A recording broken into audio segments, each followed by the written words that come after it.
अब हम समांतर श्रेणी के आगे क्वेश्चन सॉल्व करेंगे। इसके पहले वीडियो में हमने बताया है कि समांतर श्रेणी क्या होती है और समांतर श्रेणी के nवां पद क्या होता है और इसका योगफल कैसे ज्ञात करते हैं। ऐसे क्वेश्चन आपके बोर्ड एग्जाम में आते हैं, ये भी पूछ सकता है, तो आप ध्यान से देखिएगा।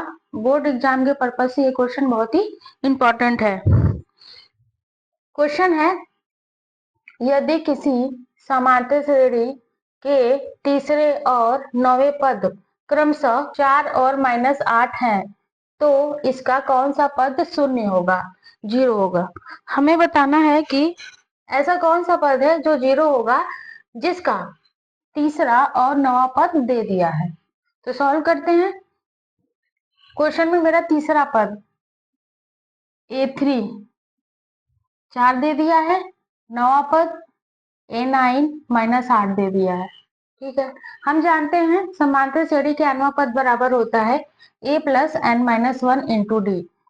तो तीसरा पद निकालना है हमें, तो A3 बराबर हो जाएगा a plus 3 minus 1 into D.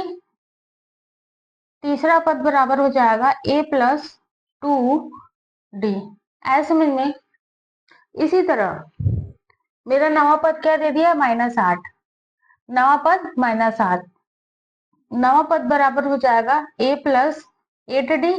कैसे होगा, जिस तरीके से हम तीसरा पद निकाले हैं, तीसरा पद बराबर a प्लस 2d, तो नवा पद बराबर a प्लस 8d।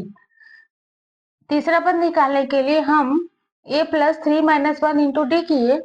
इसी तरह नवा पद निकालने के लिए a plus 9 minus 1 into D करेंगे, तो नवा पद आ जाएगा a प्लस 8d। आए समझ में। तो यहाँ पे तीसरा पद a प्लस 2d बराबर 4 दे दिया है, लिख लिए, और नवा पद a प्लस 8d बराबर -8 दे दिया है। ऐसे समझ में। ये हो गया मेरा तीसरा पद और ये नवा पद। इसको समीकरण 1 और इसको समीकरण 2 मान लेते हैं। अब इस दोनों समीकरण को सॉल्व करना है, इस दोनों समीकरण को हल करना है। अब चाहे जैसे भी हल करें, हम इस समीकरण को हल करने के विलोपन विधि लगाएंगे, आप कोई और विधि भी लगा सकते हैं। तो लिखेंगे समीकरण 1 व 2 से, या समीकरण 1 व 2 को हल करने पे, ठीक है, a प्लस 2d बराबर 4, a प्लस 8d बराबर -8। ठीक है, तो इसको हम दोनों समीकरण को सॉल्व करेंगे, तो यहाँ पे माइनस हो जाएगा, यहाँ पे भी माइनस और यहाँ पे प्लस, क्योंकि यहाँ माइनस है तो प्लस हो जाएगा। तो ये प्लस है माइनस है 0 हो गया, 2d minus 8d minus 6d आएगा, प्लस 8 प्लस 4 12 हो जाएगा, d बराबर हो जाएगा 12/6 माइनस सर्वांतर d बराबर -2 आ गया। d का मान हम क्या निकाले, -2। d का मान अगर समीकरण 1 में रख देंगे तो a का मान निकल जाएगा। d का मान समीकरण 1 में रखेंगे तो a का मान निकल जाएगा। तो यहाँ पे लिखेंगे d इक्वल टू -2 समीकरण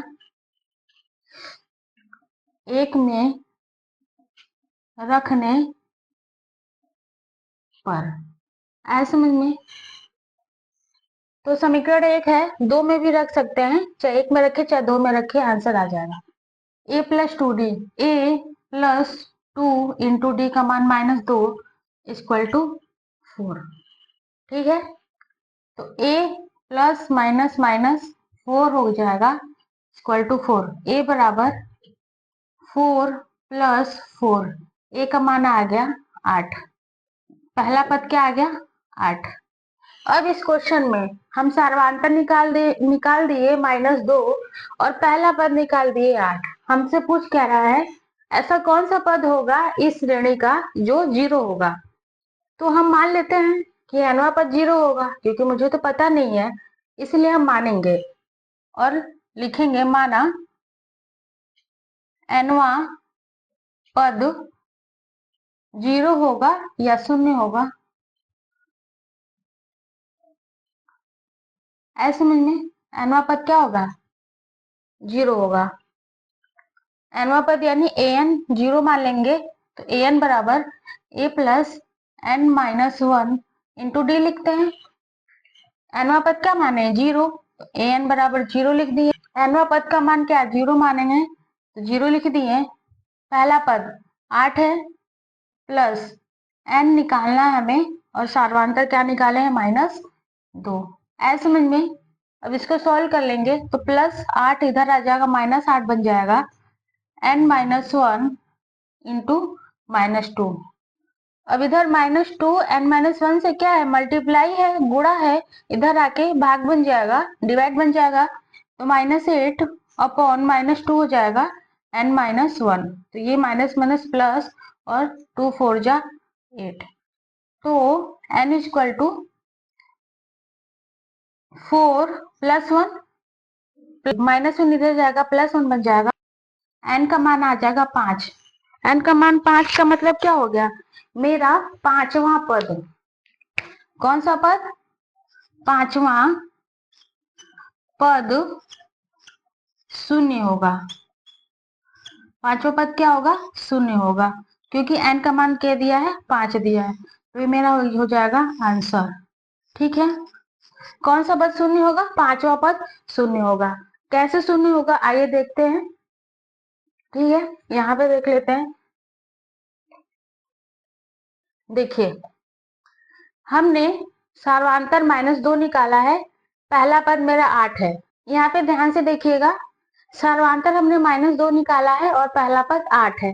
पहला पद क्या निकाले हम 8, पहला पद 8 निकाले हैं, तो दूसरा पद हो जाएगा 4 में से 2, दूसरा पद हो जाएगा 8 में से 2 माइनस करेंगे 6। क्यों 2 माइनस करेंगे, क्योंकि मेरा सार्वधातर यहाँ पे क्या दिया है -2, -2 दिया है। -2 का मतलब हो गया कि 2 2 माइनस करते जाएंगे। ठीक है, अगर यहाँ पे +2 दिया रहता तो हम 2 2 जोड़ते जाते। है समझ में कि -2 क्यों करेंगे। तीसरा हो गया आपका 6 में से 2 माइनस करेंगे 4। चौथा हो गया 4 में से 2 माइनस करेंगे 2। पांचवा हो गया आपका 2 में से 2 माइनस करेंगे 0। छठा हो गया आपका -2। सातवां -4। आठवां -6। नौवां हो जाएगा -8। 10वां -10।